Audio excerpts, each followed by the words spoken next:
우리 다 같이 자리에서 일어서서 말씀 들으시기 바랍니다. 우리에게 베푸신 하나님 말씀 마태복음 6장 1절로 6절을 봉독합니다. 마태복음 6장 1절로 6절입니다. 이 말씀은 우리에게 베푸신 하나님 말씀입니다. 말씀을 봉독하는 가운데 주의 음성을 들으시기 바랍니다. 사람에게 보이려고 그들 앞에서 너희 의를 행하지 않도록 주의하라. 그리하지 아니하면 하늘에 계신 너희 아버지께 상을 받지 못하느니라. 그러므로 구제할 때 외식하는 자가 사람에게서 영광을 받으려고 회당과 거리에서 하는 것 같이 너희 앞에 나팔을 불지 말라. 진실로 너희에게 이르노니 그들은 자기 상을 이미 받았느니라. 너는 구제할 때에 오른손이 하는 것을 왼손이 모르게 하여 내 구제함을 은밀하게 하라. 은밀한 중에 보시는 너희 아버지께서 갚으시리라. 또 너희는 기도할 때에 외식하는 자와 같이 하지 말라. 그들은 사람에게 보이려고 회당과 큰 거리역 위에서 서서 기도하기를 좋아하느니라. 내가 진실로 너희에게 이르노니 그들은 자기 상을 이미 받았느니라. 너는 기도할 때 내 골방에 들어가 문을 닫고 은밀한 중에 계신 내 아버지께 기도하라. 은밀한 중에 보시는 내 아버지께서 갚으시리라. 아멘. 말씀 하나님 말씀이십니다. 사람의 눈은 두려워하면서, 사람의 눈은 의식하면서 하나님의 눈을 얼마나 의식하며 살아가는지 시간 돌아보는 시간 되기를 바랍니다. 사람의 눈이 무섭지요. 2022년 말 기준에 우리나라에 CCTV가 얼마나 많이 달렸냐면요. 약 2천만 대 가까이 됩니다.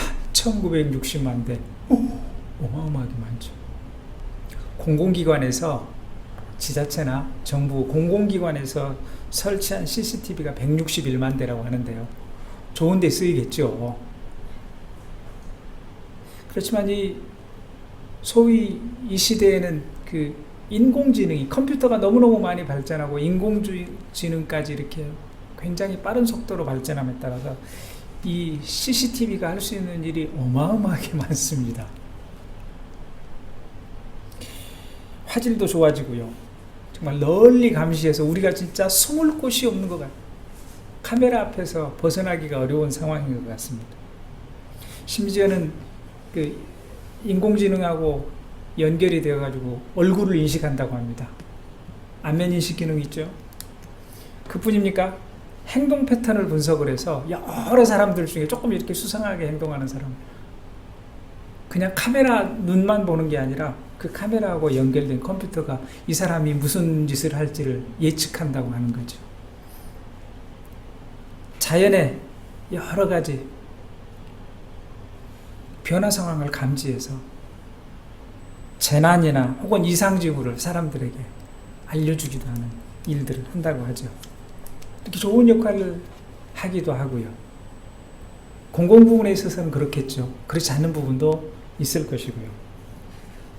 2021년에 행정안전부하고 한국인터넷진흥원이요, CCTV 실태를 조사한 결과에 따르면 우리나라 30, 40대 보통 사람들이 아침에 일어나서 출근하면서 퇴근할 때까지 하루 종일 CCTV에 얼마나 잡힐까 연구에서 본 결과를 발표했는데요. 한 98번 정도 하루 종일 CCTV에 잡힌다고 하네요. 그게 한 2년, 3년 전이니까 지금은 더 많아졌을지도 모르겠습니다. 그렇습니다. 민간 부분의 CCTV, 요즘에는 또 그 자동차마다 이게 카메라 안 달린 자동차가 별로 없잖아요. 그렇게 따지면 진짜 우리는 날마다 카메라 앞에서 사는지도 모릅니다. 그런데 사람의 눈, 카메라의 눈은 우리가 그런 줄 알고 의식하고 조심하게 되죠. 그렇지만 하늘에 계신 하나님께서 불꽃 같은 눈동자로 우리를 지켜보고 계시며 우리를 보호하고 계시며 우리의 겉모양뿐만 아니라 우리의 속사람까지, 우리 속마음까지, 마음의 의도까지 감찰하고 계신다는 사실에 대해서는 우리가 많이 잊고 살아가는 것이, 의식하지 않고 살아가는 것이 아닌가, 그런 생각을 해봤습니다. 우리 읽은 마태복음 6장의 말씀은요, 마태복음 5장으로부터 연결된 말씀입니다. 많은 사람들이 주님께 나오자 주님께서 산 위로 올라 앉으시고 제자들이 가까이 앉으시고 많은 사람들 가운데 예수님이 교훈의 말씀을 주셨습니다. 산상수훈의 말씀이죠. 5장의 마지막 절에 보면요, 우리가 하나님의 사람들이 우리가 다른 사람들에 비해서 훨씬 더 도덕적으로, 당시에는 바리새인들이나 율법사들보다 훨씬 더 도덕적으로, 혹은 이방인들보다 훨씬 더 도덕적으로 뛰어나기를 바라는 근본적인 마음의 태도가 어떤 마음을 먹어야 될지를 주님께서 잘 가르치셨는데요. 오늘 6장의 말씀은 은밀한 중에 계시면서, 은밀한 중에 보시면서, 은밀한 중에 응답하시는 주님을, 하나님을 주님께서 우리에게 계시하여 가르치신 말씀입니다. 말씀을 통해 우리의 기도가, 우리의 헌금이, 우리의 주일 성수가, 우리의 전도 생활이 하나님께서 기쁘게 받으실 만한, 진짜 하나님이 보고 계시기에 하나님께서 온전히 보시고 우리의 속마음까지 알아차리셔서 하나님 받으실 만한 기쁘신 것이 되어지기를 주님의 이름으로 권합니다. 6장 1절로 4절의 말씀에는요, 소위 의로운 일, 선행을 할 때 우리가 일부러 남들이 보는 앞에서, 남들이 보는 것을 의식하면서 선을 행하는 일이 없도록 하라고 가르치십니다. 구제할 때 남을 의식하여 외식하는 자가 되지 말고 사람에게서 영광을 받으려고 회당과 거리에서 하는 것처럼 나팔을 불지 말라고 가르치십니다. 한 걸음 더 나아가 구제할 때는 오른손이 하는 일을 왼손이 알지 못할 정도로 그렇게 은밀하게 하라고 가르치셨습니다. 5절로 8절의 말씀은요, 기도할 때 얘기인데요, 외식하는 사람, 즉 위선자들처럼 기도하지 말라고 하십니다. 그 말씀 자체가 너무 재밌어요. 여러분 생각해 보세요. 기도는 누구에게? 하나님께 기도하는 건데, 사람들을 생각해가면서, 사람들을 의식하면서 하나님께 기도한다? 이게 완전히 모순이지 않습니까? 근데 사실 우리가 그런 경우가 많아요. 그들은 사람들에게 나타내려고 길거리와 회당에서 서서 기도하기를 좋아합니다. 우리는 그렇지 않습니까? 그렇지만 주님께서 분명히 말씀하시길, 그들은 이미 자기 받을 상을 받게 될 것이다? 아니, 이미 받았다. 이미 기도하는 순간 그들은 이미 그들에게 받을 것은 이미 다 받아버린 것이다. 그러니 너희는 기도할 때 어디 가서? 골방에서. 골방에 들어가서 어떻게? 문을 닫고. 골방에 들어가서 문을 닫고, 그 다음에 어디 계신 하나님께? 은밀한 중에 계신 하나님께 기도하라고 하셨습니다.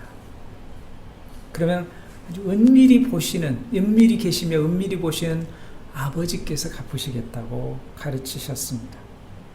그러니 이방인들처럼 또는 다른 사람을 의식하는 사람들처럼, 위선자들처럼 그렇게 쓸데없는 말을 길게 기도하지 말 것이며, 되풀이하여 중언부언하지 말고, 그렇게 하나님께 기도하면 아버지께서는 기도하기도 전에, 기도하는 순간에 이미 우리가 무엇이 필요한지를 알고 계시며 우리에게 응답하신다고 말씀하셨습니다. 16절로 18절의 말씀 우리가 읽지는 않았지만 금식에 관한 말입니다. 그러니까 당시 예수님 시절에 예수님의 말씀을 듣고 있던 무리나 제자들에게 신앙생활에 있어서 그들이 하나님을 섬기는 데 있어서 아주 의무적으로 하는 것들이 있었는데요. 그 중에 하나가 뭐냐면 선행, 구제하는 일이요. 그 다음에 기도하는 일이요. 기도를 하루에 3번 정도는 정해놓고 하도록 되어 있었어요. 그리고 이 금식도 기간 중에 한 번씩은 하도록 정해져 있었거든요. 암묵적인 어떤 의무, 신앙생활의 의무 이런 것들인데 어떻게 하는 것이 올바른지를 가르친 말씀이죠. 참된 금식안에서는 이렇게 말씀하십니다. 금식할 때 이것도 역시 다른 사람을 의식해서, 금식은 내가 절박한 심정으로 하나님께 나아가는 거거든요. 그런데 다른 사람들이 나를 어떻게 볼 것인지를 의식해서 금식하면서 내가 금식한다고 하는 표를 내는 것을 주님께서는 주의하라고 하십니다. 금식하느라고 그냥 슬픈 표정을 짓거나 얼굴이 초췌해지는 것에 대해서, 금식은 오로지 하나님께 보이기 위해, 하나님께 나아가기 위해 하는 것이기 때문에 금식할 때 오히려 몸을 정갈하게 하고 깔끔하게 하고 표정 관리를 해야 된다고 하신 말씀이죠. 그러면 은밀한 중에 보시는 하나님께서 이미 다 필요를 알아서 우리에게 응답하시고 갚아주심이 되어줄 줄로 믿습니다. 전라북도 전주의 노송동에는요, 여러분들 몇 번쯤 들어보셨을 얼굴 없는 천사의 얘기가 있습니다. 혹시 아십니까? 2000년부터 1년에 어떨 때는 2번이었는데 매년 아무도 몰래 그 주민센터 곁에 근처에다 돈을 놓고 가는 사람의 이야기가 있습니다. 이분이 2023년 작년까지 24번에 걸쳐서, 처음에는 그렇게 많은 돈이 아니었지만 계속 23년간 기부한 돈을 계산해 보니까요, 9억 6천만 원을 냈더래요. 그런데요, 23년이 지나도록 아무도 그가 누구인지 모릅니다. 얼굴이 알려져 있지 않습니다. 참으로 놀라운 일입니다. 주님 말씀하시기를 오른손이 하는 일을 왼손이 모르게 하라고 하셨습니다. 여러분, 오른손이 하는 일을 왼손이 모르게 할 수 있을까요? 오른손은 머리에서 지시를 받고 왼손은 어디 딴 데서 지시를 받습니까? 다른 데서 통제를 받습니까? 전혀 그런 것은 아니지 않습니까? 문자적으로 볼 일은 아니고요. 오른손이 하는 일을 왼손이 모를 만큼이나 은밀하게 하라는 말씀으로 받으면 합당하죠. 또 다른 해석도 있습니다. 여러분, 오른손을 옛날에는 뭐라고 합니까? 오른손이라고도 하지만은 바른손이라고도 합니다. 요즘에 그런 말은 잘 안 쓰는 것 같은데, 문구펜 씨가 바른손이 있었는데요, 바른손이라고도 불러요. 요즘에는 그런 말은 많이 안 쓰는 것 같은데요, 오른손을 바른손이라고 말하기도 합니다. 우리말에. 성경에는요, 그 시대의 사람들은 오른손과 왼손의 의미를 특별하게 다르게 새겼죠. 여러분들 잘 아십니다. 마태복음 25장에 보면은 양과 염소를 구별하여 세우는데요, 오른편이 뭐죠? 양의 편입니다. 왼편이 뭐죠? 염소의 편입니다. 재밌죠? 구약성경 이사야 62장 8절에는요, 여호와께서 그의 오른손 그의 능력의 팔로 맹세하시되, 그러니까 오른손은 왼손에 비해서 더 다른 상징적인 의미를 가지고 있는데요, 그건 옛날 우리나라 사람들이 오른손을 바른손이라고 해서 왼손잡이들에게도 억지로 오른손으로 글씨 쓰게 하고 오른손으로 밥 먹게 하고 그랬었죠. 터부시했었습니다. 왼손 사용하는 거. 그러니까 오른손으로 하는 일은 우리말 오른손이 바른손이라고 부른 것처럼 옳고 정의로운 일, 뭔가 바른 일을 행하는 것이라고 생각했었고요. 왼손은 그에 비해서 조금 더 그렇지 못한, 조금 반대되어지는 대척점에 있는 그런 편이라고 생각을 했죠. 이 말씀을 성경 해석에 상징적인 의미를 받을 수 있다고 하면, 우리가 선을 행하거나 구제하거나 옳은 일을 할 때, 정의로운 일을 할 때, 그 정의로운 일을 하는 것을 몰래 숨어서 하지는 않게 되는 경우가 많습니다. 나쁜 짓 할 때 숨어서 합니까? 악한 짓 할 때 숨어서 합니까? 아니면 선하고 아름답고 미담이 될 만한 일을 숨어서 합니까? 제가 속한 단체에서도요, 연말에 구제를 하게 되면 기자도 부르고 방송국도 부르고 그래요.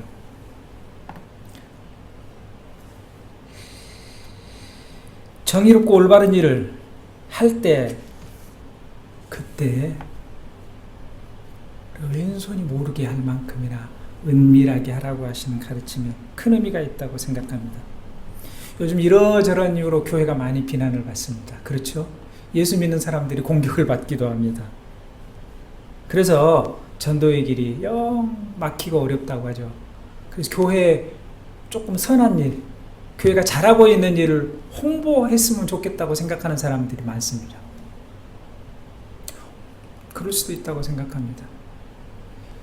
교회의 긍정적인 이미지를 많은 사람들이, 믿지 않는 사람들이 알 수 있도록 교회가 하는 바른 일, 선한 일, 구제하는 일, 이런 일들을 널리 홍보하면 교회에 대한 이미지가 좀 나아질 것 같고, 그렇죠. 그런데 주님은 뭐라고 하십니까? 오른손이 하는 일을 왼손이 모르게 하라. 저는 이 말씀을 우리가 선한 일, 우리가 정의로운 일, 우리가 바른 일을 할 때 오히려 더 겸손하고 더 알려지지 않게 은밀하게 해야 한다는 가르침으로 받음이 마땅하다고 생각합니다. 섬기는 일, 누구를 돕는 일, 선한 일이죠. 그런 일일수록 그렇습니다. 우리가 분명히 알아차릴 것은 예수님께서 말씀하시기를 사람에게 칭찬을 받으려고 일부러 보이게 하고 나팔을 불어 크게 알려지게 하면 그렇게 행한 사람은 이미 자기 상을 받았느니라. 구제할 때 은밀하게 해야 되는 이유가 뭡니까? 우리의 선행이나 구제함을 감추어야 할 이유가 뭡니까? 그것은 바로 우리의 선하고 정의로운 행동을 은밀한 중에 계신, 은밀한 중에 보시는 아버지께 보이기 위해서입니다. 예수께서는 아버지께서 은밀한 중에 보시고 계시니, 은밀한 중에 갚으실 것이니, 그러니 오른손이 하는 일을 왼손이 모르게 하라고 하신 것 아닙니까? 표준 세번역 성경으로 4절 말씀을 읽으면 이렇습니다. 내 자선 행위를 숨겨두어라. 그리하면 남모르게 숨어보시는 내 아버지께서 너희에게 갚아주실 것이다. 자, 은밀한 중에 보시는 하나님, 남모르게 숨어서 보시는 내 아버지께서 갚아주실 것이다. 혹시 저와 여러분들이 남들에게 자랑할 만한 혹은 뿌듯하게 여길 만한 좋은 일을 하십니까? 둘 중에 하나를 고르셔야 합니다. 사람들에게 보이게 할 건지 아니면 하나님께 보이게 할 건지. 하나님은 은밀한 중에 계십니다.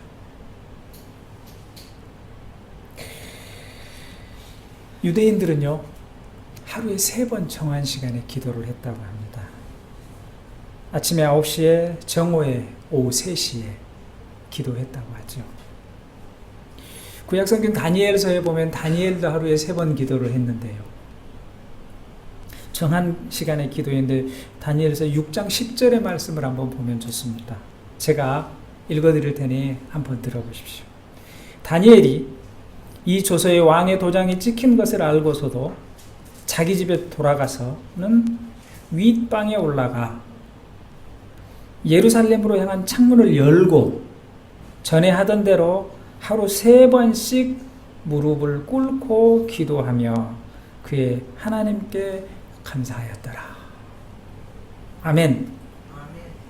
다니엘은요, 왕의 조서에 도장이 찍힌 것을 이미 알고도 뿐만 아니라 다니엘을 해코지하려고 하는 사람들이 그 사실을 엿보고 있어서 다니엘을 함정에 빠뜨리려고 하는 의도를 충분히 알고 있었지만 그럼에도 불구하고 그는 정한 시간 하루에 3번씩 자기 집에 돌아가면 윗방에 올라가서 예루살렘을 향하여 뭐를 하고요? 문을 열어놓고 기도했습니다. 그 순간 그것을 그것을 발견하려고 노력하는 사람들이, 함정을 파놓은 사람들이 그걸 보면 어떻게 될지를 이미 짐작하고 있었어요. 보는 이가 둘이니 그를 함정에 빠뜨리려고 하는 사람들이 보고 있었고, 또 누가 보고 있죠? 하나님이 보고 계셨지 않겠습니까? 그렇습니다. 그렇습니다. 다니엘은 문을 열어놓고 위에 올라가, 윗방으로 올라가서, 다락방이 되게 위쪽이죠. 위에 올라가서 문을 열어놓고 기도했어요. 주님께서는 산상보훈에 말씀하시기를, 오늘 본문에 말씀하시기를 다락방에 올라가서 문을 닫아놓고 기도하라고 하셨고요. 말씀의 배경이 좀 다르니까 그럴 수밖에 없는데, 한 가지 주요한 공통점은 무엇입니까? 다니엘이 그 사람들에게 보여주려고 기도를 했을까요? 그 사람들이 보아도 상관없다는 심정이긴 했지만 그 심정 속에는 누구를 향한 심정이? 하나님을 향한 심정이, 그의 진심이 담긴 기도인 줄로 믿습니다. 그렇습니다. 왜 골방에 하는가? 주님께서 말씀하시기를 다니엘이 다락방에 올라갔을 것 같은데요. 왜 골방에 가서 문을 닫고 기도하라고 하신 것인가? 그것은 온전히 홀로, 기도하는 사람이 온전히 홀로 하나님 앞에 하나님과 만남의 시간을 갖기 위해서이지요. 물론 우리가 하는 합심기도나 함께 모여서 기도하는 것이나 대표 기도하는 것이 중요치 않다는 얘기를 하려고 하는 것은 결코 아닙니다. 그게 틀렸다는 말씀도 아닙니다. 근데 은밀하게 기도하라고 하시는 말씀의 핵심은 사람들을 의식하며 기도하지 말라고 하시는 말씀이기도 하고요. 한 걸음 더 나가면은 사람들을 의식하기보다는 하나님을 온전히 의식하라, 하나님께 온전히 나아가라 라고 하는 말씀으로 받음이 합당하지요. 회당이나 길거리에 서서 기도하지 말고 골방에서 기도하라고 하는 말씀은 사람들에게 안 보이게 기도하라는 얘기이기보다는 하나님께 보이기 위한 기도로 받음이 합당합니다. 주님은 사람에게 보이려고 하지 말고 하나님께 보이라고 하시는 것입니다. 하나님은 은밀한 중에 계신 하나님이시기에 우리도 하나님께 나아가는 길은, 방법은, 기도는 은밀해야 합니다. 하나님이 은밀한 곳에서 보시기에, 은밀하게 갚아주시기에 우리의 구제와 선행 역시 은밀한 것이 되어야 합니다. 은밀하다고 하는 말에 자꾸 오해하지 마시기 바랍니다. 은밀한 것은 몰래라고 하기보다는 은밀한 중에 계신 하나님이 은밀히 보시기에 합당하도록 하나님께 보이자고 하는 얘기입니다. 절대로 사람 앞에 나타내지 않겠다 라는 생각이, 나는 하나님 뜻대로 하겠다, 나는 아버지의 기뻐하시는 바가 내 목표다 라고 하는 점이 같은 것 같지만 상당한 차이가 있다고 하는 사실을 저는 오늘 말씀드리고 싶은 겁니다. 왜냐하면 나는 하나님 뜻대로 하겠다고 하는 생각보다 내가 사람들에게 안 보이겠다고 하는 생각은요, 자칫 나도 모르게 나를 교만에 빠지게 할 가능성이 남아있기 때문입니다. 사람들이 알아주지 않아도 상관없지만 사람들이 알아준다고 해서 무조건 잘못된 일이라고 말하는 것도 아닙니다. 문제는, 정말 중요한 것은 우리가 은밀한 중에 계신 하나님을 은밀히 의식하느냐에 관한 겁니다. 여러분 혹시 코람데오라고 하는 말씀을 아실 겁니다. 코람데오는 무슨 말이냐면요, 하나님 앞에서 라고 하는 뜻이에요. 은밀한 기도, 은밀한 구제, 은밀한 금식은 코람데오입니다. 하나님 앞에 내가 서 있다고 하는 사실을 깊이 인식하는 겁니다. 예수님이 골방에 들어가서 문을 닫고 기도하라고 하신 것은 온전히 하나님 앞에서 코람데오 라는 말입니다.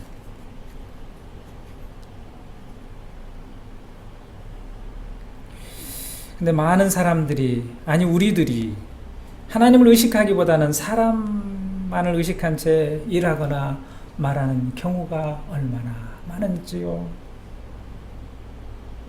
그래서 사람들이 교회 안에서 섬기면서도, 목사도 사람들이 알아주지 않으면 섭섭하고 상처받고 실망하고 그러기 쉽지 않습니까? 진짜로 하나님께 보이기 원하십니까? 그게 목표였습니까? 그렇지 않았다고 하는 우리 자신을 인정하지 아니할 수 없습니다. 다시 한번 강조하여 말씀드립니다. 은밀하게 라고 하는 말은 아무도 모르게 라고 하는 말하고 다릅니다. 어떻게 다릅니까? 여기서 주께서 말씀하신 은밀하게 하라고 하시는 말씀은 하나님께 고람되오 라고 들으셔야 할 것입니다.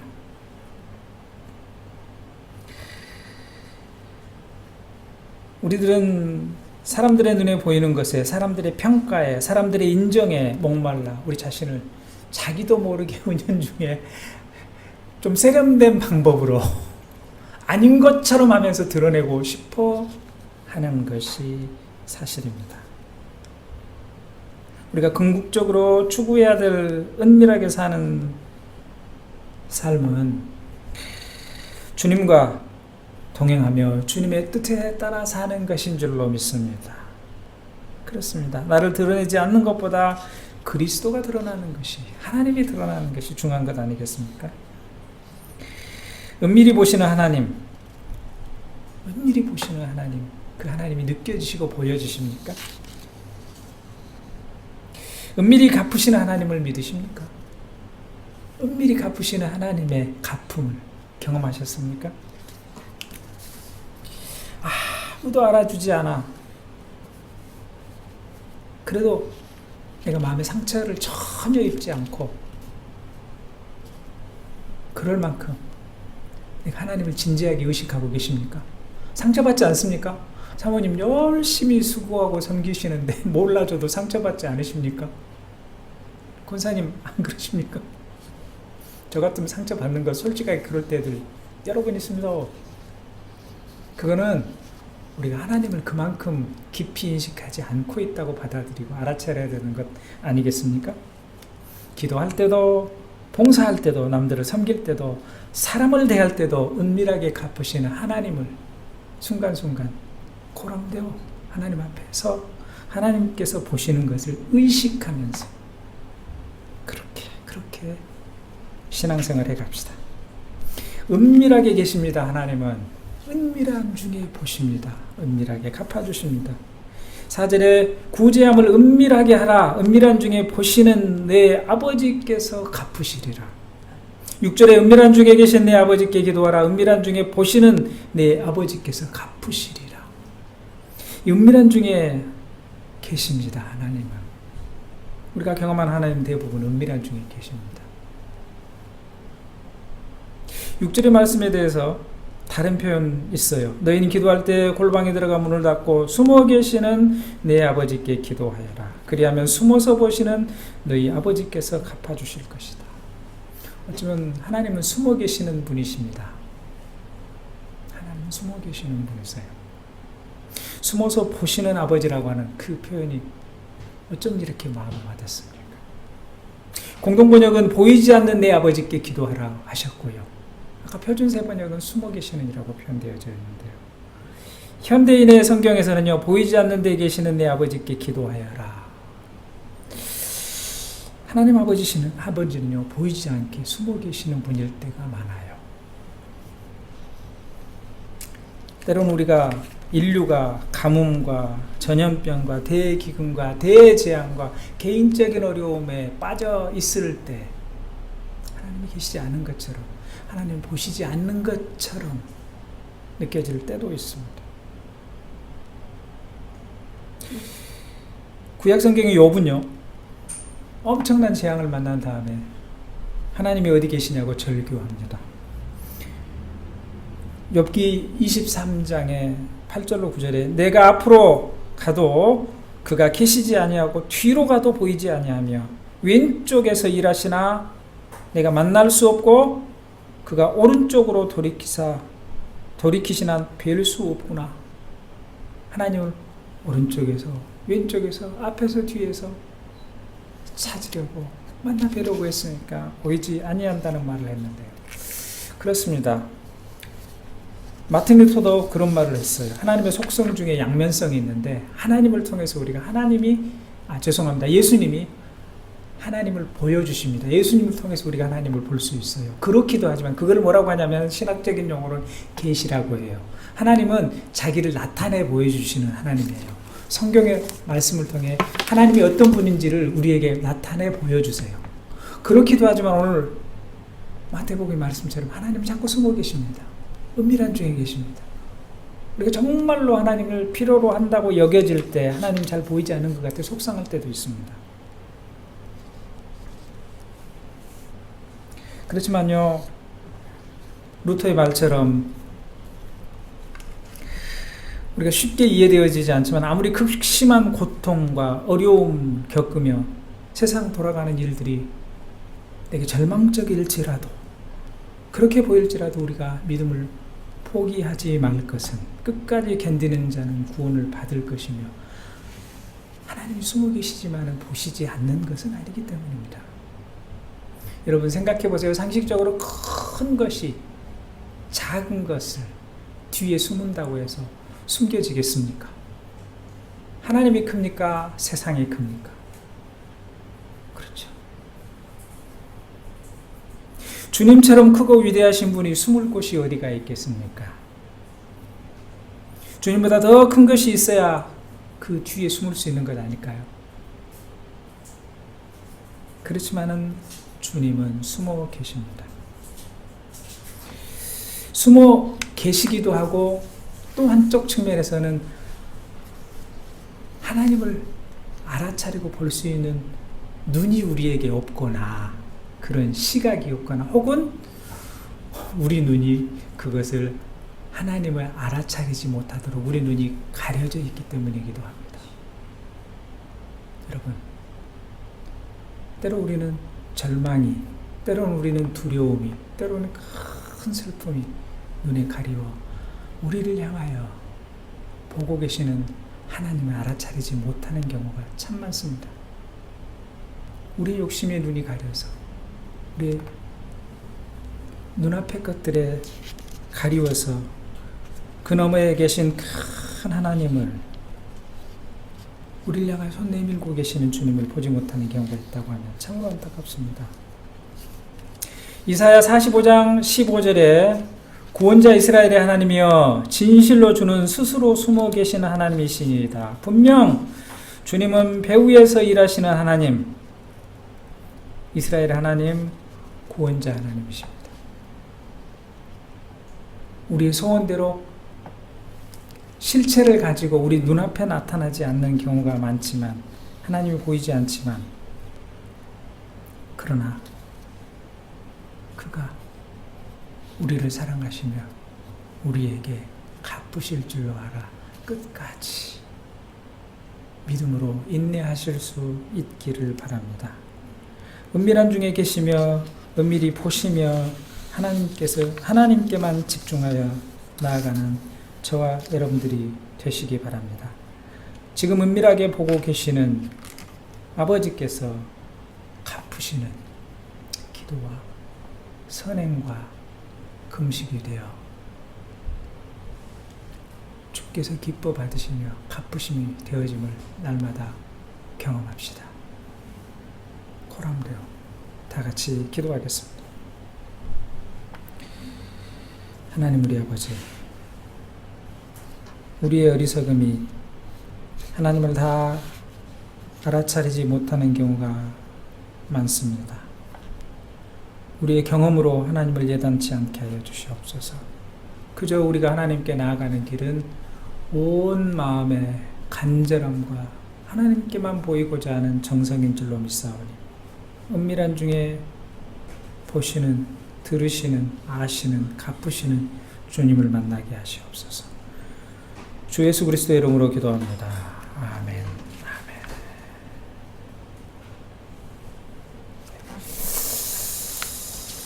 예.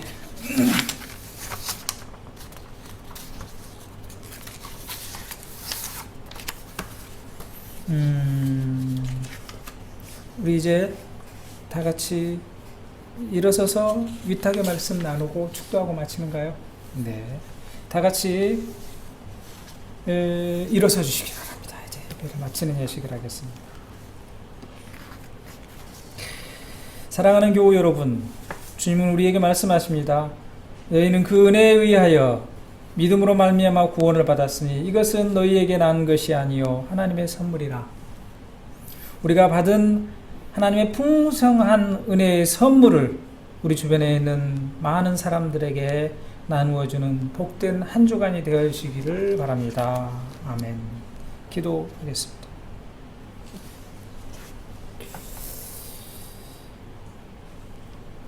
부족하고 연약한 종이 주의 이름으로 이들을 축복하여 손들어 기도하오니 지금 우리에게 참 믿음의 길을 보여주신 주 예수 그리스도의 은혜와 지혜의 파장을 넓히시는 하나님의 한결같은 사랑과 하나님의 놀라운 지혜를 온몸으로 체험하도록 영적 눈을 뜨게 하시는 성령의 도우시는